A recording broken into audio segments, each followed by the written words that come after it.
And there are people, probably the ones you do want in your clinic, that want to pay premium for premium services. They don't want the discount doc. They don't want the knockoff brand. They want luxury, right? And they want the experience and they want premium. They want the best. So when you become the niche specialist, you do get to charge more. And so you get to worry less. You don't have to discount your fees so low just to get people through your door. You're either convenient or you're cheap.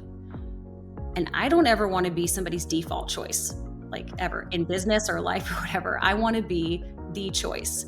So as a doctor, if we're specializing, you are the choice. You get to charge whatever you want, really, essentially. You get to charge your premium. Welcome back to ChiroX, where we talk business growth for, well, chiropractors. You just heard Dr. Lauren Daniels articulate the biggest threat to any growing practice, the expensive job trap. Dr. Lawrence didn't just escape it. She used her passion for family care to build a 7-figure practice from scratch. We break down her entire operational model, covering how she's been able to track over 80 new patients a month without spending any ad dollars, the simple procedure that guarantees she can take a 2-week vacation while the practice still thrives, why she moved away from renting her clinic to building equity in her day spa wellness center, and how niching down and specializing has allowed her to charge premium prices. If you're ready to finally start owning a business that grants you both time and financial freedom, this episode's for you.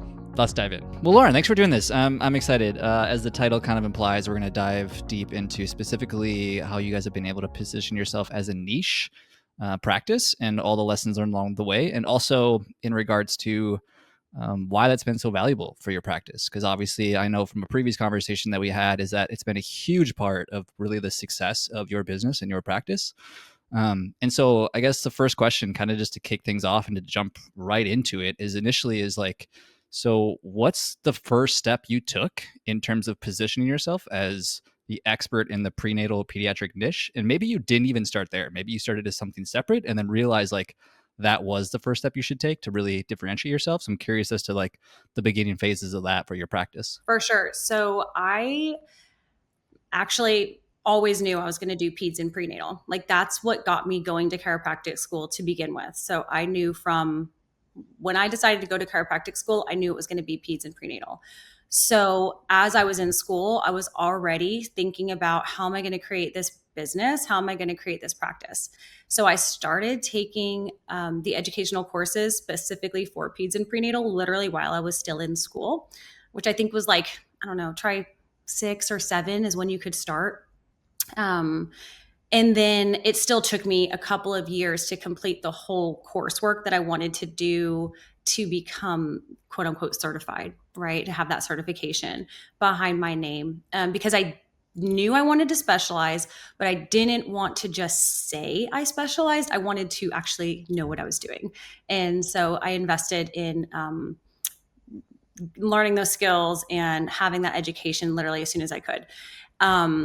Then once I was ready to get out there and practice, I looked for people in the community that were serving the same patients that I wanted to serve. And I started building relationships with them right away. Like literally, I was a new grad. They didn't know me from anyone. I didn't even have my own business. I was still working for somebody else, but I was already like creating connections with people who were serving the community that I also wanted to serve. And it's just relationship building. So then once I did go out on my own, that continued. That relationship building got, of course, more like intentional and more frequent. And I branched out to even more providers because I wanted them to know who I was and know what I could offer and know what I could do. So I think it's just deciding and choosing a niche that feels really authentic to you, and then investing in some education to make sure that you know what you're doing and you know what you're talking about. And then just getting out in the community and telling everyone about what you do.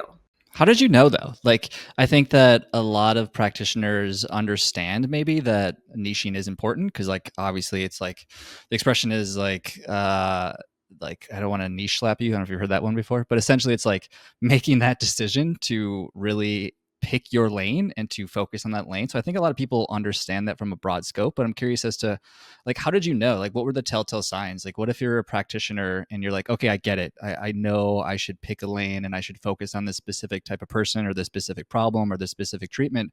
But like, how do you know, right? Like, how do you figure that out? I just knew like that was who I was, what I'm supposed to do. I knew that's what I was called to do. It was a personal experience for me. So um, have my son is going to be 17 in February. And so that was during my undergraduate years in college when I had him. And I went to a chiropractor who specialized in prenatal, and it literally changed my life, like in the moment and forever. So it was just an experience that I had. And it was just like an aha moment to me, like, this is what I want to do. And it's the only thing I want to do. I'm not interested in doing PI work. I'm not interested in doing motor vehicle accidents. Like, it just doesn't feel, that doesn't seem fulfilling to me. It's not what I want to spend my life doing. I had no idea that specializing like this would bring me the life that I have now. I'm very thankful for it, but that wasn't the initial like feeling. It wasn't like, oh, this is going to be how I make all this money. It was like, this is something that's going to bring me so much joy. I'm going to wake up and want to do this every single day, and it's never going to get old. Um, and I think some chiropractors are afraid. I think that they're afraid if they just stick to one thing and get really good at one thing, that it won't be enough, or that there won't be enough patients coming in. And so they feel like they have to do all these different things. They're like, oh yeah, I can be your sports doc. I can do your newborn baby. I can take care of your grandpa after a stroke. I can do your whiplash injury. I can help you with your scoliosis. Like, because they think they have to. And I think that if you're just excellent at what you do, I think you can be so much more successful that way. Just from my experience and seeing what my colleagues have gone through, and even docs before me, and how much they it's like always they have to grind. They're always like grinding to like find new patients and do this new marketing launch and like go to these events. And I don't, it's so much easier when you're just, you know who you are and you are in your lane. Um, it's your life, it flows. I don't know, it just flows so much easier. Yeah, I couldn't agree more. I mean, the misconception is that if you cast a wide net, you're going to catch a lot of fish, but unfortunately, that is actually never the case. It's very counterintuitive, and I think you have to almost throw logic out the window to realize that actually, the more specific that you get, it's actually easier to attract customers and patients. I think one of my favorite examples of this is, I don't know if you know who Todd Graves is, but he founded Cane's Raising Chicken, and he if you look at their menu, I think they have like 7 items or something like that, some obscenely small number of items, and they only sell chicken, right? Chicken fingers. Like, that's what they do. That's all they do. And he has a quote that I just absolutely love, and he said, find a simple idea and take it seriously.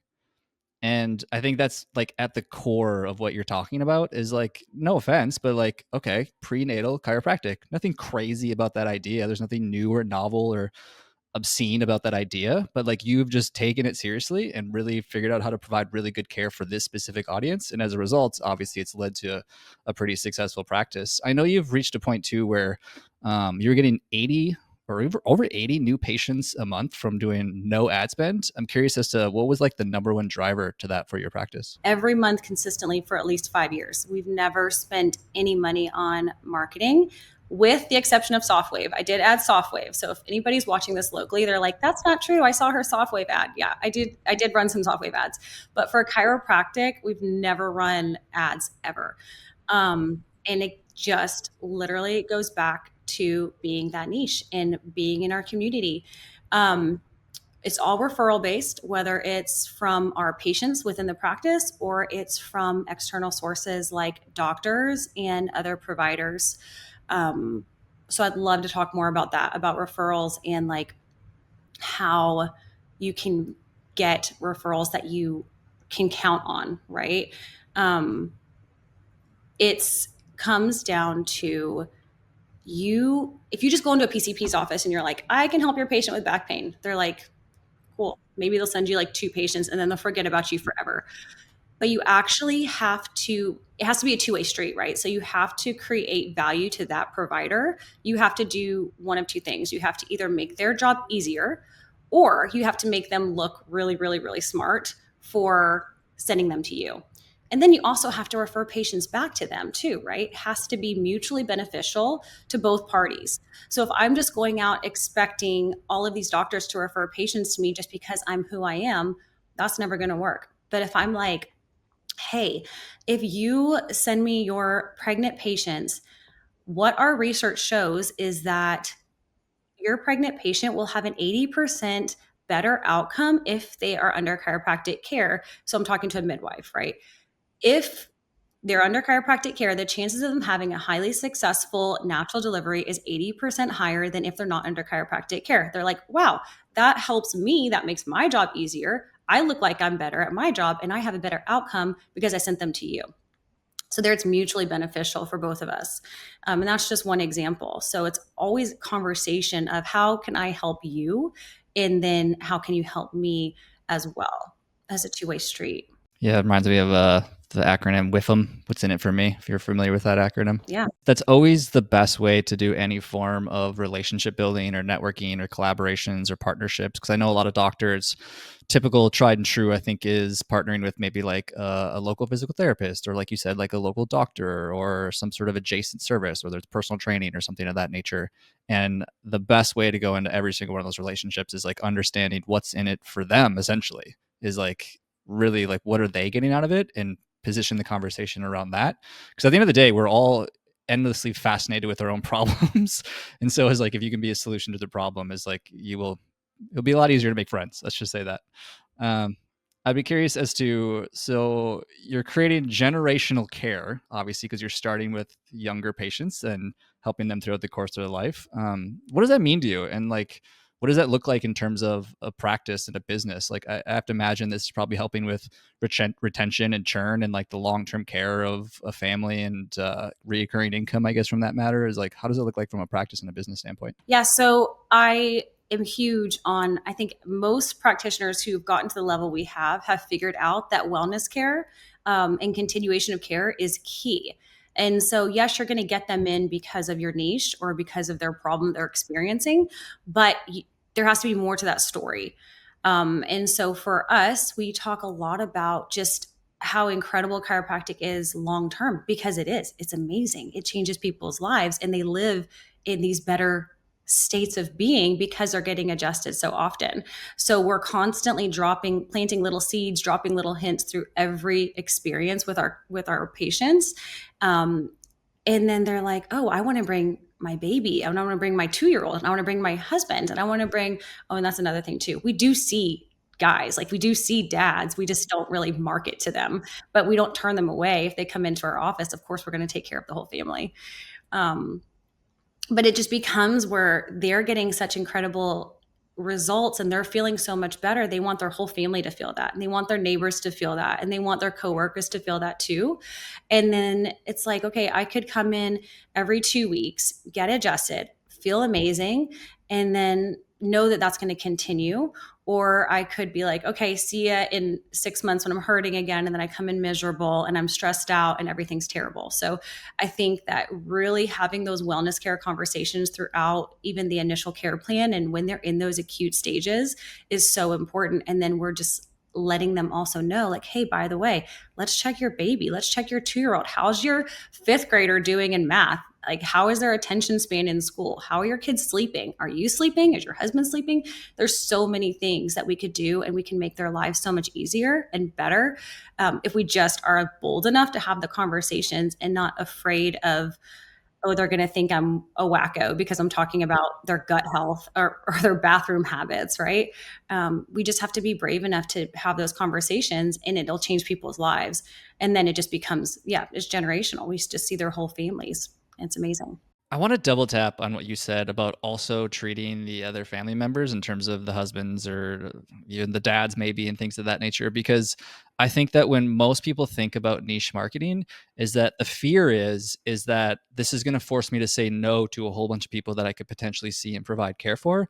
But in my experience, correct me if I'm wrong, but what I often end up seeing is that a niche is more or less like the marketing angle, right? Is that it's almost like it's the wrapping paper to the present inside. Is like, okay, this helps like narrow down specifically our messaging and the type of content that we create, and maybe the text on our website and our ads, if you do ads, or your local outreach, anything of that nature.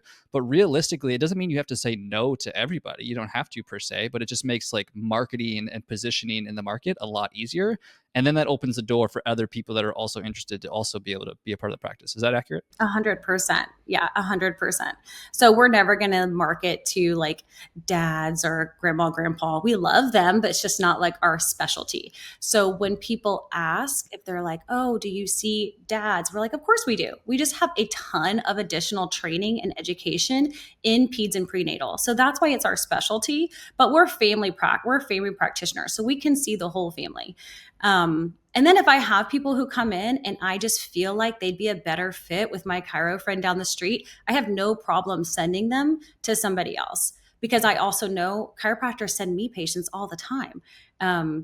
Somebody that you had on your podcast not too long ago, right? Because again, we're both niched in different avenues. Doesn't mean that he'll never see a prenatal patient or I'll never see an athlete. But sometimes there's those patients that come in and you're like, I just think that you're going to be better served in a different practice, and that's okay. But for the most part, yeah, we'll see them and we'll take good care of them too, just like we do with our niche patients. So I know that this business started out as house calls, and I think this is a common starting place for a lot of chiropractic practices, is rather doing mobile chiropractic or just doing a lot of local events or whatever they're doing, whatever they can do essentially to get themselves mixed up in the community. But then I'm curious as to how were you able to make that transition from being more or less a clinician to a CEO? Because those are two completely different things. And I think that a lot of doctors get stuck in being the clinician. And I don't think there's anything inherently wrong with that. But if you have ambitions to grow a business that's bigger than yourself and to allow yourself to take a vacation once in a while, you have to grow into a different position. I'm curious as to like, how did that shift look for you and what was maybe the challenges you had to overcome? Yeah. So the biggest difference, of course, is having a team, and that's hard. In any business, I think your employees and managing team and having the right team is the hardest part of business. Um, Especially, so when we're talking about like stepping away from clinician full time into more of that CEO role, you have to find doctors that um, are on the same mission as you, that have the same mindset as you, in a sense, not completely. Um, and that are willing to learn and grow from you too. And so finding those doctors can definitely be a challenge, and even not even just doctors, but your team in general. There's going to be ups and downs. Like there's going to be times where you have a killer team member, and then you're going to have times where they interview amazing, and then 3 months later you're like, who is this person? I don't even know where they came from, right? So finding that team, and then not even just finding team, but becoming a leader is hard. Um, is I don't know, I'm not a man, but I think especially from a woman, you have to step into more of like a masculine role as a leader. And it can't just be that emotional brain that you're working with all the time. If for women, especially, I think that's a hard transition to make, where you have to be like, okay, emotionally, I understand the situation, but logically, it's not going to work. Or logically, we have to change something. Or logically, I have to say no to this because it's not a good decision for the company as a whole. So growing my leadership skills to that I wasn't expecting to go through such a transformation. I had no idea that I was going to be on that path, or that I was going to have to work some mindset things out. But that was definitely a challenge, and I'm grateful for it now, because it's changed the way I think and the way I see things and the way I do business and invest in other businesses and real estate. But that was challenging. That was definitely challenging. Being a clinician is much easier. Yeah, but you can't make nearly as much, right? But yeah, we'll get to the real estate thing in a second in terms of, I know you have Sedona Wellness Spa, but before we do, on this note of team building, hiring, what are some like green flags, red flags when you're looking for hires? Because I know this is by far one of the biggest challenges that most clinicians deal with as they move into that phase of learning how to hire.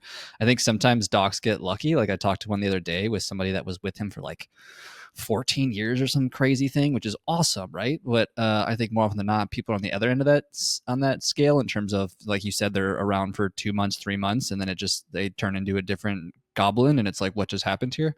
So I'm wondering, what are like green flags, red flags for you? And also too, I think you have an all female practice, correct? Was that intentional? It actually is intentional. It is by design, which has come with its challenges, but it's okay. Um, yes, I feel strongly that, at least in my practice, I feel most comfortable. Like when I was a patient and I'm pregnant, like I wanted to be adjusted by a female doctor. That was just me. I know there's male doctors out there that have incredible prenatal practices, and that's amazing. Just for me personally, that's what felt most comfortable to me.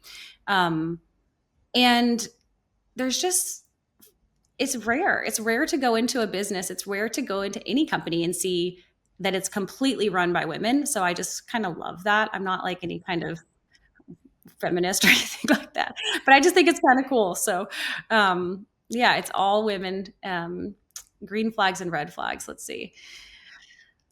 So, I guess I mean, this is kind of, everybody knows this, but I think a red flag is like when you're looking at somebody's resume and they've changed jobs every 6 months for the last 6 years. It's like, okay, something's weird there. Like, what's going on with that? Um, Green flags for me, I think, are somebody who comes in and they're like, I want to learn. Like, they're asking questions. Like, they're like, how did you get to where you are? Like, how did you, kind of the questions you're asking me, how did you decide to be a chiropractor? Why do we treat prenatal? Why do we treat pediatrics? Like, how does this help the nervous system? And so the ones that come in and they're asking questions and they are eager to learn and they keep that eagerness to learn is always a green flag.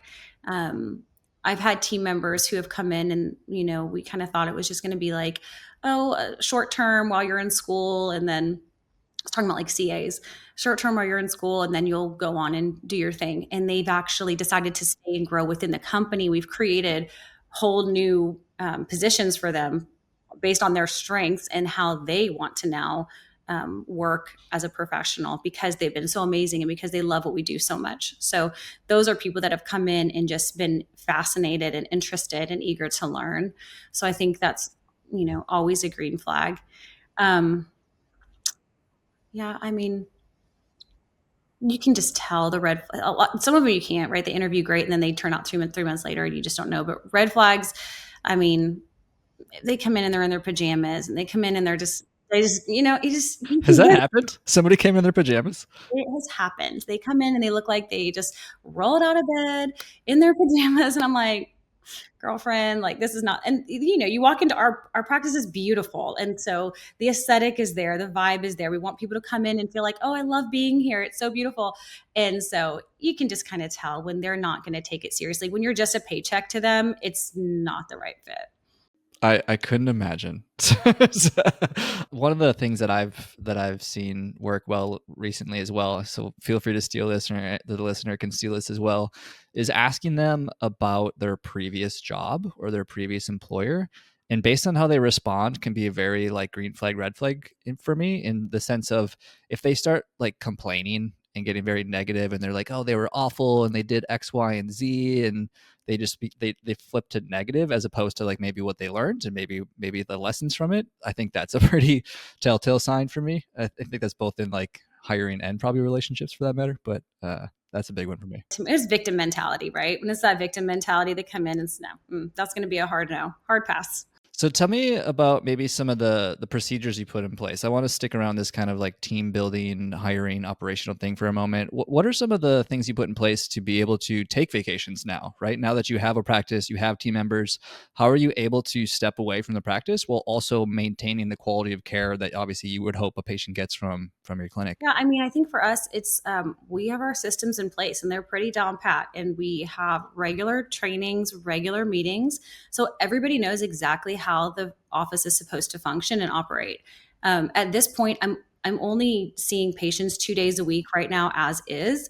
So it pretty much runs by. I mean, I pop in here and there, and I'm always on my phone, and we're communicating. But my office manager has been with me for, I think, 6 years now. My one associate's been with me for 3 years. So we have some years under our belt together of our top players. And they're all on mission. So I think getting your team on mission, They know exactly how you would want things communicated to patients, how you want situations handled. And we don't stray from our system. Like, we don't stray from our protocol. When the patients are calling, we answer the phone the exact same way. When they're asking questions, we all have our playbook. We have our employee manual. We know exactly how we're answering questions. If there's concerns, we know how to address that as well. And it's just, I think, constant retraining and recommunicating it to your team. Because sometimes what I fell into years ago, and I was like, why is my team not doing what I told them to do? I would have a training or I'd have a meeting, and then we'd never talk about that topic again. Because I was like, okay, good. They got it. We're good. But that's actually not how it works. You have to be constantly reminding your team of the same things over and over and over again. Like, I sound like a broken record, but there are things that we talk about every single meeting, and sometimes even just in between meetings, where I'm sending out a quick text, hey guys, don't forget about this. Hey guys, don't forget to do this. And they probably are so annoyed with me, but if I didn't do that, they would forget and they would just default to whatever they were doing before.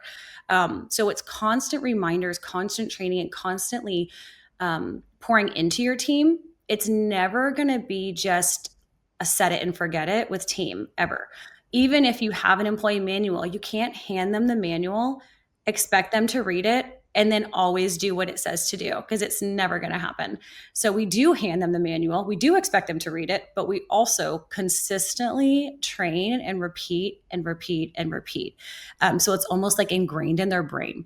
So I have no problem at this point. I can take a vacation for 2 weeks and I have no care in the world. I know that they've got it covered. And I know that if they can't take care of it, they can reach out to me. We can handle it over the phone or whatever. But there's very few instances where that's ever happened. They're pretty rock solid at this point. And like I said, they're on mission. They love our patients. Our patients love them. So it really feels like just a very cohesive environment at this point. Yeah, sometimes I think it's a change from CEO to CRO, Chief Reminding Officer, is I feel like a big part of the job when you get to that position of being a team leader is just reminding people again and again. And the funny thing that I found, I'd be curious if you've also found this as well, is that although it might, just like marketing, where although it might feel like you're repeating yourself time and time again, and it might feel annoying to you because you've said it 17,000 times, they still are like, oh, thanks. I didn't even think about that. Or I forgot about that. Or I feel like marketing works the same way, as like somebody puts out a single post and they're like, all right, the whole world knows now. And it's like, no, maybe your mom saw it, but like 99.9% of people didn't even notice. Totally. Absolutely. I know. My husband and I actually talk about that a lot with marketing, for a different business. We're like, there's still so many people that don't even know we exist. And like, we think we're being annoying on social media, or we think we're like posting all the time. We think everybody knows we exist. And there's so many people that have no idea that we even exist. So yeah, same thing. Just consistently, just don't forget. And they're like, oh, I never heard that before. I'm like, yes, you did, but okay. So Yeah. I wanna shift gears a little bit back into the niche thing again. I have a note here about trying to be everything to everyone. I know this is like the crux of really picking a niche business and what you've done with your practice, but I'm curious as to how have you learned to say no to people, and what's like maybe the right way to go about it, and how do you even know, like kind of to our earlier point of who are the no's and who are the yeses, right? Because like if you say yes to everybody, really what you're saying is no to everybody, because like you can't see everybody, you can't provide care for I mean, you could, but not at a high level, not at a level that's actually going to be transformative and really help change somebody's life. And so I'm curious as to, so somebody, let's think a practitioner is like, okay, I got it, niche, want to have a specific lane. How would you recommend they say no to everybody else? Like what's your advice? So I don't think you have to say no to everybody else. Sometimes you will say no. Um, but I think especially like in the beginning, right? We were talking about like niche is marketing. So that's when you're a new practitioner, especially, you're not exactly like, your doors aren't being busted down with all these new patients. So you have to like funnel them to decide who you want to see, right? So your niche is like who you're putting it out there to. Okay. Sometimes you're going to get this one-off person that comes in. You're like, okay, you're not really my niche, but get on the table. I'll take care of you too. That's fine. But you might occasionally have people that come in and you just feel like, I don't know how to help this person. That's where you stop.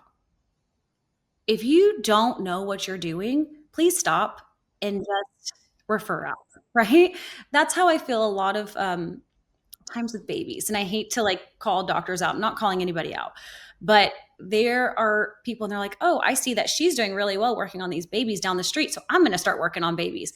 That's great. Do that, but go get some education and learn how to do it first. So if you have a patient that comes through your door and they're like, I had somebody call the other day and that was somebody we turned away. We said no. It was a guy, he was elderly. I think he was 80 something. He had been to multiple chiropractors. He starts telling us that they're all quacks. So that's like a huge red flag. I'm like, okay, well, I don't think we're going to be a good fit for you. But he's in pain and he wants help and he wants solutions, but he's like, all my images are clear, this, and that. It's something really weird and funky is going on with him.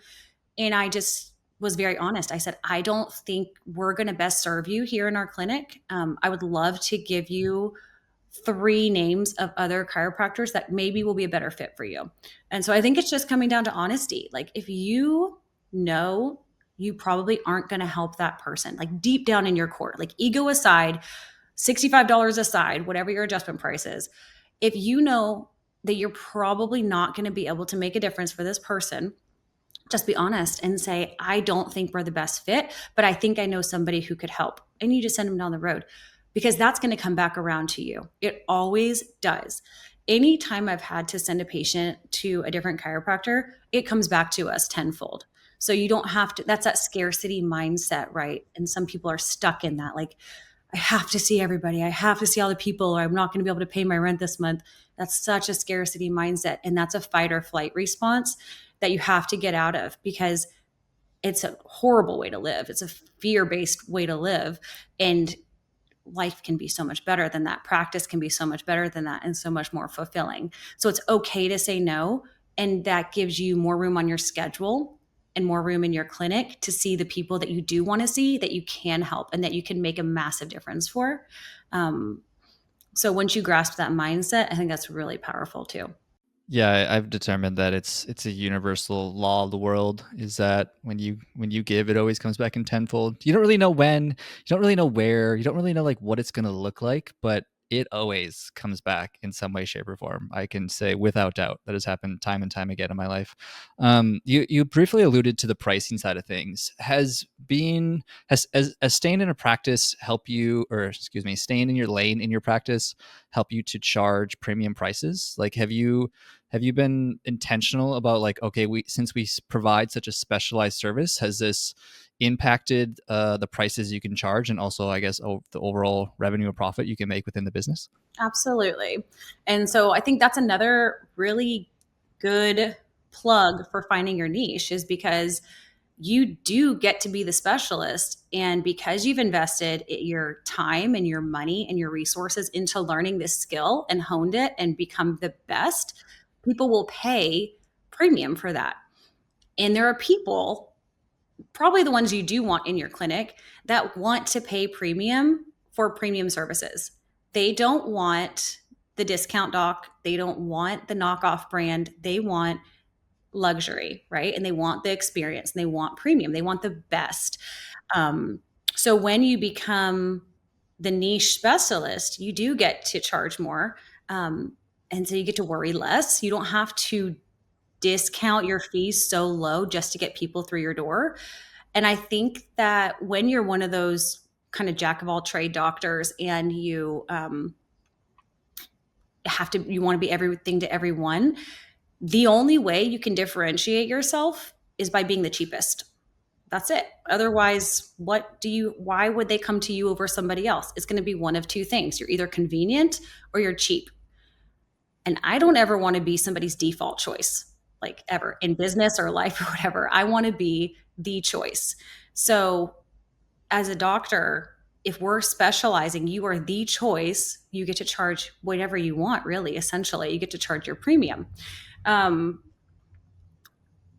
If you are just attracting patients because you're convenient and because you're cheap, those patients are never going to stick around because as soon as they move 10 minutes down the street, they're going to find the next convenient doctor, or circumstances change and all of a sudden you're not the cheapest anymore. They're going to go find somebody else who's cheaper. It's just, it's such a stressful way to practice. It's such a tense, and you're always worried. You don't know where your next patient's going to come from. And you're spending a ton of money on ad spend to get these discount buyers in. It's just like, why not just specialize, be the best, charge what you're worth, and know your value. Across the board, chiropractors need to know their value, because what we do is amazing. And if we're not obsessed with what we do and we don't know the value of what we do and how we can change people's lives, then our patients aren't going to know that either, and they're not going to pay for it. So there's nothing wrong with being paid by doing our work and doing good work. It's okay. I think some people have this money mindset issue where they think, I'm doing something good, so I don't want to be rewarded for that because that feels icky, right? Why? Like, that's crazy. Brain surgeons make a ton of money because they're saving people's lives. We should make good money and solid money because we are changing people's lives. And if we don't know our value, then nobody else is going to know our value. As a fellow healthcare professional, I can safely tell you that the majority of people in this space that I talk to have this issue around money generally, just in general, right? This almost like savant type. I need to provide free care because I'm saving the world, and never really charging the prices, when in reality it should be like the most expensive service when you're providing the type of care that most people in the healthcare service are providing. It's just this really weird dichotomy that I see time and time again, is that most healthcare professionals think that they just don't value what they do, unfortunately. And as a result, they struggle for most of their life, specifically in their practices and in their businesses. And I can say from auditing so many practices and looking at so many businesses, is that most businesses go to die because they stay in the middle, and they don't really choose. And I don't think there's anything wrong with like maybe being a cheaper practice or a more expensive practice. I think what I see is the challenge is people who don't really know their position, and so then they get stuck in the middle, and that's really where the challenge becomes, is like, well, are we premium? Are we specialized? Are we super high value? Or are we more volume? Are we more convenience? Are we more cheap? Or, like, and I don't think there's anything wrong with either of them, but you definitely got to pick one. Because your messaging has to be consistent. If you're confused, then your patients are confused. So they don't know where they're going to you, right? Yeah, it's fine to have super high volume and be low cost. That's cool. That's fine. There's definitely a need for that. But I agree. You have to know who you are. If you don't know who you are, how is anybody else going to know who you are? So, something I wanted to make sure to touch on is, since growing this niche practice and getting to the point where you are able to step away and put more time into other adventures, you have this other thing going on, a wellness spa. I'm curious as to where that came from. Like, how has that played into your current business? Like, what's the strategy there? If a doctor is listening to this or watching this and they're like, they are in the point where they're trying to look how to maybe broaden their services or broaden other opportunities, like, let's maybe give them a little insights as to like how you made this decision. Okay, so this is another thing that I've always had like in the back of my mind. And in chiropractic school, they make you create like a business plan. And at least for ours, they did. And then you draw out your floor plan and you have this whole business plan, everything. Mine was a prenatal and pediatric clinic um, that also offered spa services with childcare available, so that mom can come get a facial, massage, red light therapy, IV drip, whatever, spend 2-3 hours there, and then her child's taken care of in childcare. So that's exactly what I created. Um, it's amazing. It's so on brand with what we do. And it's something that I feel like, because it's services that I enjoy myself, but as a mom, sometimes I'm like, well, I don't have 2 hours to go get a massage and a facial. And by the time my husband gets home at the end of the day, like, we want to all be together. I'm not going to be like, okay, honey, here's the kids. I'm going to get my spa day. Um, so last year, about 12 months ago, I moved into a new building, actually purchased the building, and it had a lot more square footage. So it was just perfect setup for us to add the spa to our clinic already.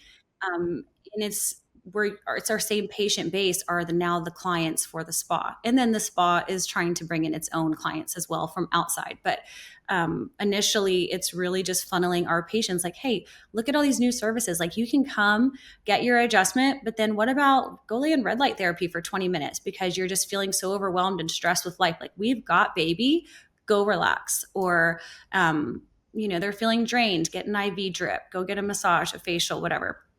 So it's been an easy add-on for us. It was a big investment, of course, so it took a while to get to the point where I felt comfortable pouring that type of money into a new business like this, but it's been totally worth it. And it's just, again, it's just adding on to what we already do and staying on brand, staying on mission, staying niche, if you will. Like anybody can come to it, but it's been easy to make that transition. How much of your future ventures have played into more or less scratching your own itch? Or is it more the decision-making filter is trying to stay on brand and in your niche? Like which one of those would you say pulls harder? No, I think it's me. I think it's all like me. I've never thought of it that way before, but I think you're 100% right. Like even for the gyms that we own, my husband built the gyms because of what he wanted in a gym, and like how he, when we would go to other places and he'd say, oh, they should do it this way or this way or this way. So he basically built what he would have wanted in another gym. So the same thing with chiropractic, the practice and the spa. It's like what I would do or how I would have wanted to experience things when I was pregnant or when I was had young kids and I was working. And it's just what came from things that we saw that we would do differently, or we wanted to change, or we wanted to be able to provide that didn't exist. Yeah, you're 100% right. Well, I think that's a good filter for choosing ventures or like choosing your business, only because just because of how long it takes to start to see the fruits of your labor, right? So, like, let's take your practice for example. Like, how long has the practice been around? Since 2017. So is that 8 years? Okay, Seven? 7, 8 years, something like that. So, in since 2017, how long do you think it took you before you started to feel like you had a grasp of this is a decent practice? 5 years, maybe. I'd say 2020. Okay. Surprisingly, yeah, with COVID. COVID was huge for us. So I think 2020 was like a big boom actually, and then into 2021. So yeah, I'd say 3-4 years. Which makes sense, right? Is like most people look at starting a business and they're like, yeah, in a year or two. I remember actually just talking to a friend of mine. He's a physical therapist, and he was like, yeah, when I started my practice, I thought it would take like a couple of years, and then you get like 5, 10 years down the road, and you're like, this takes so much longer than I than I ever thought I would. And so like if there isn't some degree of you're getting something out of it by scratching your own itch, it's just like so hard to stick it out. Well, and it's just like it's fulfilling because it's purpose driven, right? Like when you're picking your niche, it has to be something that you genuinely want to do for a reason. Either you experienced it yourself or you saw somebody have this amazing experience, or like there was a reason that you were drawn to it. It can't just be like, oh, this one makes the most money, so let me go try to do that. Like that's probably not going to work. Could work, but maybe not. And it's going to be exhausting trying to get to the point where, like you said, you're comfortable and you're making money. But if it's purpose driven and if it feels so authentic to you, it's going to be a fun ride. Even when it's not going super well, you're working towards something that you're excited about. Yeah, I've been trying to talk my fiance into doing more peptides in her clinic, only because I've become recently fascinated with peptides. It's a personal interest, but um, yeah, really, okay. Um, yeah, I don't know a ton about them, but I've just been dealing with a few injuries, and I've been looking into them, and they seem like a very interesting topic to me at this moment. I don't think they're like, I think everybody wants the quick fix and the pill, and everyone always wants that. I don't necessarily see them as that as much as people advertise them like that, of like, take this and all your problems go away. I don't think they're like that, but I like them. Yeah, they're great. I do have one more question though. So let's say that a chiropractor is currently um, they haven't yet committed to picking their niche, and they really know that it's the right thing to do for their business for a whole host of reasons, right? It makes messaging easier, it makes hiring easier, it makes building a brand easier. Like there's so many benefits to doing it, but they haven't yet committed to it. Like what is maybe the single first step or action item that they could take tomorrow, even for that matter, to like maybe get them moving in the right direction? Because I think that oftentimes a lot of doctors feel like whether they don't know what they should pick, or they don't know, or they feel like it might pigeonhole them, because like then they can't like maybe change to something else, which, fun fact, you can always change your mind. So I'm curious as to like what may be the first action item you'd recommend for somebody that knows that's the path that they should take. This is what I would do. And actually what I did, I would find someone in that niche who's doing it, or at least very similar, and either stalk them online, like all their social media, or like go sit down and have a conversation with them too, if they're far enough away. Like they don't want to feel threatened by you're going to open next door. And I wouldn't recommend that anyways. If you're going to niche down, don't plant your business right next to somebody who's been doing it for 10 years. Go like to the next town over and start it there. But yeah, I would find somebody who's doing exactly what you want to do and go shadow them, go pick their brain, watch their social media, see how they live, see if it looks like something that you want to do. And could you do that? And then make sure there's a why behind it. As long as there's a why, you're going to figure out a way.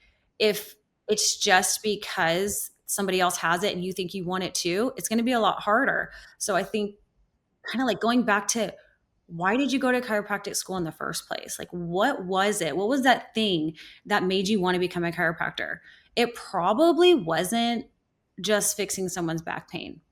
I mean, maybe, but I bet it wasn't. I bet there was a bigger story to it, or like something that really impacted your life, and figure out how to make something around that your niche, because that's going to be your story. And when it's your story, that's going to blow up. My patients ask me all the time why I became a chiropractor, and it's so on brand. And then they're like, oh yeah, that makes sense. I get it. Because they want to know you and they want to know your story, and they want to know the practice's story too. So I think that's it.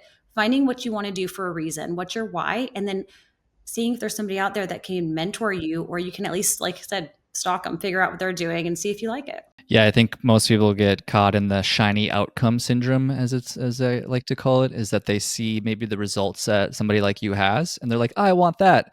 And then when you ask how you got there and the process and the steps and the journey to get there, all of a sudden they quickly realize, like, I don't want to do that at all. What's your plug? Where can people find you? So my personal Instagram is Dr._Lauren, Dr._Daniels. And then Bumps and Babies Chiro is our practice on Instagram. Thanks for doing this. It was great. Super insightful. I really appreciate the knowledge in regards to niche marketing, and we'll make sure to drop all the information in the show notes. And thanks again. Appreciate it.